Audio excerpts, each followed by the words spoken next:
नमस्कार। हरे कृष्णा। हिंदू धर्म में किसी भी काम को करने से पहले शुभता और अशुभता का ध्यान रखा जाता है। पंचक में किए गए कुछ काम भविष्य में नुकसान या अशुभ परिणाम देने वाले माने जाते हैं। ज्योतिष शास्त्र के अनुसार कुछ मुहूर्त ऐसे होते हैं जिन्हें अशुभ मुहूर्तों में गिना जाता है, जैसे कि राहु काल, भद्रा काल और पंचक। ज्योतिष शास्त्र के अनुसार चंद्रमा के धनिष्ठा नक्षत्र के तीसरे चरण और शतभिषा पूर्वा भाद्रपद, उत्तर भाद्रपद और रेवती नक्षत्र के चारों चरणों में भ्रमण करने के समय को पंचक कहते हैं। ज्योतिष मान्यताओं के अनुसार पंचक के समय में अगर कोई अशुभ कार्य हो जाए तो वो 5 बार फिर से होता है। ये 5 दिनों के होते हैं। इन 5 दिनों में कुछ खास सावधानियां बरतनी चाहिए, जैसे कि पंचक के दिनों में अगर परिवार में किसी का देहांत हो जाता है तो शांति करने के बाद ही उस व्यक्ति का दाह संस्कार किया जाता है। इसी तरह दक्षिण दिशा की तरफ यात्रा भी पंचक के दिनों में नहीं करनी चाहिए। पंचक में घास, लकड़ी आदि को इकट्ठा करके घर लाना और इसके अलावा घर की छत डालने की भी मनाही होती है। मान्यता है ऐसा करने से कलह और तनाव बढ़ता है और बहुत सारी समस्याएं भी आती हैं। पंचक के दिनों में चारपाई बुनना या चारपाई को खोलना और बांधना भी नहीं चाहिए। यहाँ तक कि किसी भी नए काम की शुरुआत भी पंचक के दिनों में करने से बचना चाहिए। हर महीने में पंचक लगते हैं। इस बार फरवरी महीने के मध्य में पंचक लगने जा रहे हैं। इस बार 17 फरवरी 2026 मंगलवार को सुबह 9:05 पर पंचक शुरू होगा।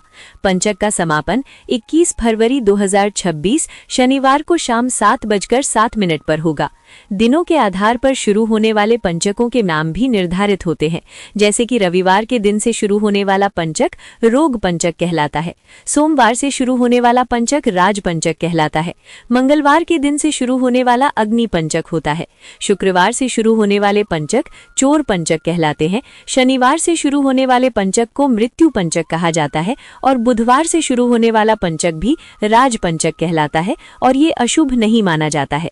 ये पंचक अन्य पंचकों की तुलना में कम हानिकारक होता है, लेकिन फिर भी जो काम पंचक के दिनों में वर्जित बताए गए हैं उनका पालन इस दौरान भी करना उचित माना जाता है।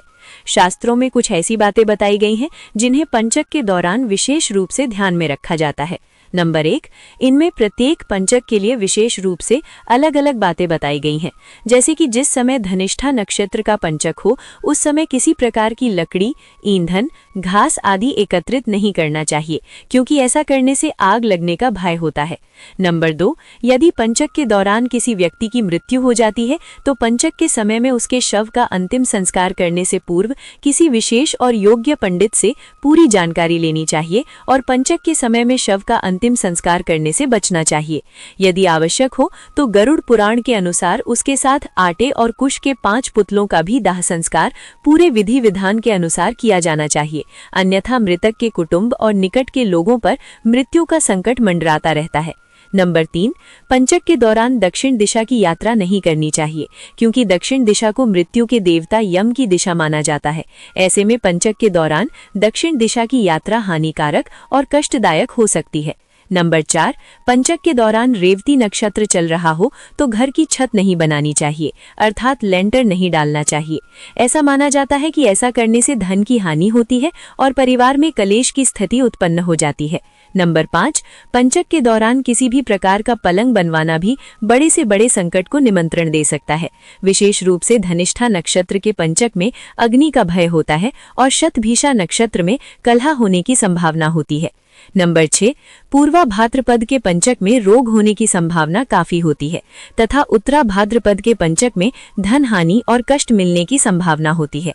नंबर 7, रेवती नक्षत्र के पंचक में मानसिक कष्ट होने की प्रबल संभावना होती है। इसलिए पंचक के दौरान जो कार्य निषेध माने जाते हैं उनका त्याग कर अन्य शेष शुभ कार्यों को किया जा सकता है।